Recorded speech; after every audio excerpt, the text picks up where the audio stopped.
ہم دیکھتے ہیں کہ بھارت کی پارلیمنٹ میں ایک بی جے پی کا ایم پی ایک مسلم ایم پی کو بکواس گندگی گالی دیتا ہے ایک ایک بات میں نے کیا بات بولتا ہے. لوگ کہہ رہے ہیں نہیں پارلیمنٹ میں نہیں بولنا چاہیے تھا. اچھا پارلیمنٹ میں نہیں بولنا چاہیے تھا وہ لیکن اس کی زبان خراب تھی. اچھا زبان خراب تھی. ارے یہ تو عوام کا نمائندہ ہے نا, تم نے اس کو ووٹ ڈالا. جب عوام اتنے لوگوں کو مار رہی ہے, جنید نصیر کو جلا رہی ہے, نوح میں گھروں کو 300-350 گھروں کو بغیر قانون کے ڈیو پروسیس کو فالو کیے گھروں کو توڑ دیے, دھرم سنسد میں گالیاں دی جاتی ہیں مسلمانوں کو, ریپ کی دھمکیاں دی جاتی ہیں, تو یہ تو تمہارا نمائندہ ہے.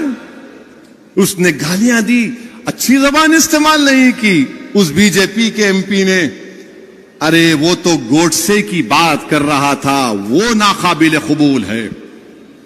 ہم تو روز سن رہے ہیں نا ان کو گالی. میں جانتا ہوں میری عمر 8-9 سال یا 10 سال کی تھی. ہمارا گھر حیدر گڑے میں تھا, پرانا گھر. وہاں پر ہر کوئی آر ایس ایس کے لوگ جب کوئی جلوس ہوتا تو ہمارے گھر کے پاس آ کر پکارتے صلاح الدین اویسی قبرستان یا پاکستان. میں اور اکبر, ہمارے ایک تایا وحید بھائی جو بڑے طاقتور تھے, ان کے ساتھ بیٹھتے تھے. وحید بھائی لکڑی لے کے بھاگتے, یہ 25-30 فیٹ چھوڑ کے بھاگتے. ہم سنے, میں سنا ہوں میرے کانوں سے, آج میرا بیٹا سن رہا ہے. یہ میں یہ سمجھا کہ شاید میری زندگی میں ختم ہو جائے گا, مگر میری اولاد سنے گی, آپ سنیں گے, بچے سن رہے ہیں. یاد رکھو میری اس بات کو, ایک دن آئے گا جب بھارت کی پارلیمنٹ میں کسی مسلمان کا موب لنچنگ ہو جائے گا. وہ دن دور نہیں ہے, اب وہ دن دور نہیں ہے.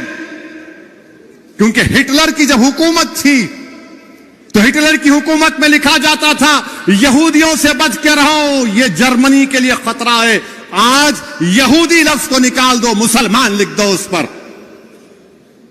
ہمارے دیش کے وزیر اعظم کہاں گیا آپ کا سب کا ساتھ, سب کا وکاس, سب کا وشواس؟ ارے نریندر مودی جی, جو آپ کے ایم پی نے مسلمانوں کے بارے میں جو بکواس بکی ہے, میری آپ سے گزارش ہے کہ اس کا چیلنج کر کے آپ عرب ممالک کے اپنے حکمرانوں کو بھجا دو. یا حبیبی اس طرح کا ہم اس سے سلوک کرتے دیکھو مسلمانوں سے, بجاؤ. کیا نریندر موڈی اپنے ایم پی کی سپیچ کا عربی میں ٹرانسلیٹ کر کے محمد بن سلطان, محمد بن زید کو بھجائیں گے؟ آپ بھجائیں گے ان کو؟ بتاؤ دیش کے وزیر اعظم. کیا ترکی کے اردوغان کو بھجاؤ؟ دیکھو ہم اس طرح بھارت کی نئی بلڈنگ میں ہمارے پارٹی کا ایم پی نے مسلمانوں کو اس طرح کہا ہے. دیش کے وزیر اعظم کچھ نہیں بولیں گے. جنید نصیر مر گئے, وزیر اعظم منہ نہیں کھولتے. ٹرین میں 3 مسلمانوں کو نام پوچھ کر گولی مار دی گئی, وزیر اعظم کچھ نہیں بولیں گے. پیٹا جا رہا ہے, ستارہ میں مارا گیا, کچھ نہیں. ارے ستارہ میں تو جو بچہ شہید ہوا, ارے دیویندر فڈنویس تمہارے آدمی نے جلوس کو نکالا تھا. تم ہوم منسٹر رہ کر تمہارا آدمی ستارہ کی مسجد میں گھستا ہے ماپ کو لے کر. کیسے ہوم منسٹر ہو تم دیویندر فڈنویس؟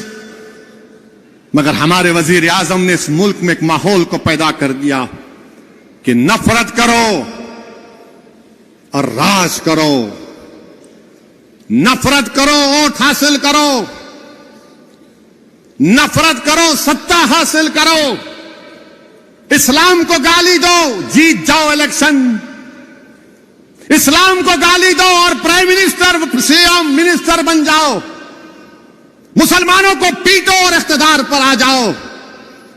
ارے کب تک چلے گا نفرت؟ یہ یاد رکھو, یہ نفرت ختم اگر نہیں ہوا, یہ جو آگ لگا رہے نفرت کی آگ, یاد رکھو یہ نفرت کی آگ میں سب آ جائیں گے. ہم مرنے سے کبھی نہیں ڈرے، نہ کبھی ڈریں گے انشاءاللہ تعالی. ہم اللہ کے نام پر جیتے اور اللہ کے نام پر مرنے والوں کا نام مسلمان ہے. مگر اس ملک کا کیا ہوگا، اس دیش کا کیا ہوگا جس کو ہم نے اپنے خون پسینے سے سینچا، جس کو علامہ فضل خیر آبادی نے اپنی قربانیوں سے آزاد کیا. اس ملک کو آزاد کرانے کے لیے ہمارے علماء کرام نے جہاد کا فتویٰ دیا. مولوی علاء الدین، مولوی اسماعیل کالا پانی کی سزا کاٹے، مگر آج دیش کی پارلیمنٹ میں گالی دی جا رہی ہے اور بی جے پی صرف اس کو نوٹس دیتی ہے، لو لیٹر دیتی ہے.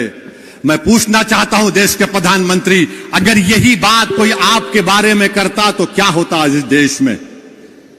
بولو وزیر اعظم، اگر کوئی یہ اناب شناب گندگی آپ کے بارے میں کوئی بول دیتا تو کیا کرتے آپ؟ آپ کی پارٹی کے لوگ بند مناتے، بولنے والے کے گھر کو جلا دیتے.